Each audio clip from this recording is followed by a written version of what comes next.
Buenos dias a todos. Oh, it is so great to be here. First of all, I want to thank Pedro and Evelyn. Evelyn, I can't wait to hear what you have to say next, because you let this room on fire, girl. I'm so glad you're on my side, because I would never want to go against Evelyn, Pedro, and everyone else part of this extraordinary organization. You know, when you were reading the inscription in that really significant recognition you gave me today, and I'm honored to receive it, I just had a fleeting thought of my grandfather. And we think about the attacks on our immigrant community, as you heard the fiery speech from Evelyn, and how abhorrent and disgusting it is to see how other human beings are literally being treated in a place called America that once held so much promise for so many. My grandfather was one who left great poverty, just like my grandmother. They left as teenagers, left another island, a much colder island than the one we're on, called Ireland. And they had nothing but the shirts on their backs. And Grandpa found a job as a migrant farm worker in the wheat fields of South Dakota, the only place they'd hire the Irish, because all the signs said Irish need not apply. After that, they became domestic servants, got married in Chicago, but Grandpa found his way to the promised land. Yes, Buffalo, New York. Right? You knew the answer, right? All right, maybe you're learning it today. That's all right. But you know what made the difference for that young couple who eventually had 8 kids, the first of which was my father?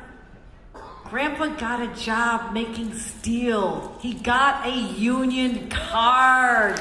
And it was the union movement that lifted them out of such poverty and gave them the security that they'd be taken care of by a whole body of brothers and sisters who would fight for them, the steel workers.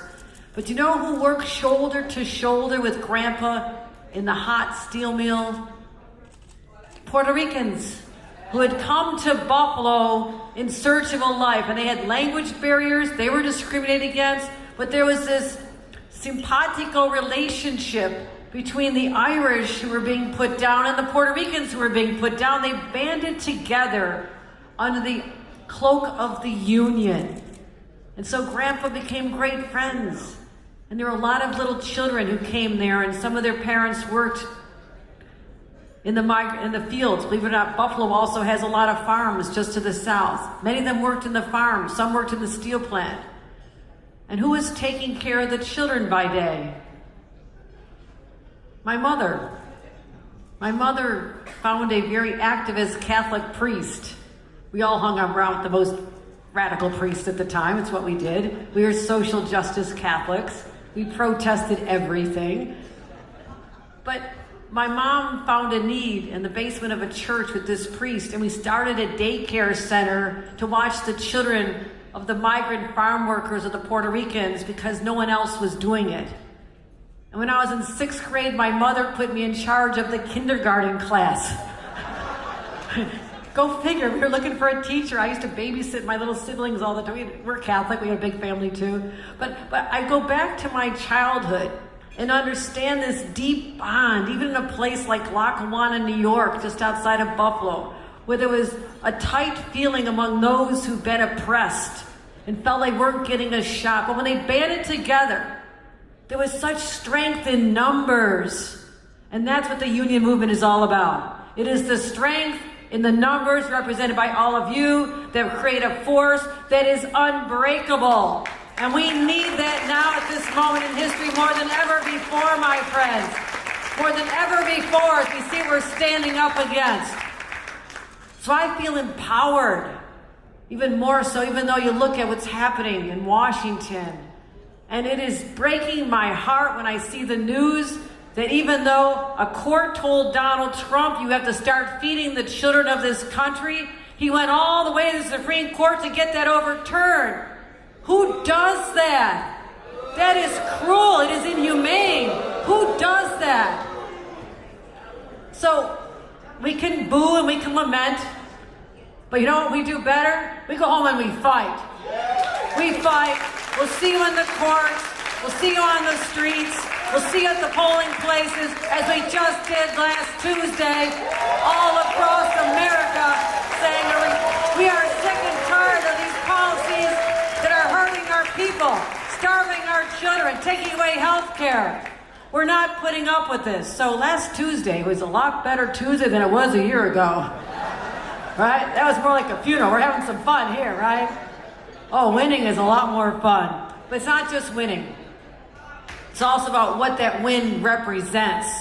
A rejection of policies that are putting down the labor movement and our families and our teachers and our workers. We are rejecting that, not just us, but the people all across this country, and we'll continue to do that. So I'm proud to be the governor of the most unionized state in America. And I come from the most unionized part of the most unionized state in America, which happens to be Buffalo. Buffalo. I know you, Tish James is going to get up here and say, Brooklyn. And everybody's going to say, Brooklyn. Next time I see you, I want you to say, Buffalo! Hey, you know, does Brooklyn have a football team? Just checking.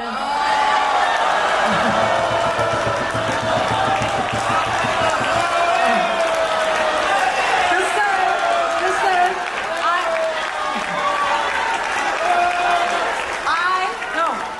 In a magnanimous gesture, I'm going to share my team and make Brooklyn also a home of the Buffalo Bills. How does that feel? I love the Jets and Giants too, okay? Gotta bring you home from New Jersey someday. Boy, do I digress. You know, my staff writes these beautiful speeches. I really appreciate it. I really do, guys. Thank you. I have a great team. You love my team. I love my team. But you know, I just get a little fired up. So I won't go on with this beautiful, beautiful speech. Maybe I'll print it somewhere and you can read it. But I feel so good. And the fact that in New York City, we have a new mayor who's lighting politics on fire. And I'm going to work with him to make life more affordable in New York City, and I'll continue all over the state with my great partners of Andre Stewart Cousins and Carl Heastie and all the legislators who are here today. Let's give them a round of applause. They are my partners in putting money back in people's pockets. And people are seeing and feeling the difference. But New York City, a new day. And we're going to continue working together. And lastly, I'm going to close with this. You know why we're going to fight so hard for affordability as we have been? Because Donald Trump yesterday literally said, I don't want to hear about affordability anymore. Because he thinks when he's talking to his rich millionaire and billionaire friends, they're doing just fine. He doesn't want to hear about it because they know they're losing on that issue. Because Democrats are the one fighting for affordable homes and affordable child care and affordable health care. We are the ones who are fighting. I'm going to take that fight to the streets. Thank you very much, everybody.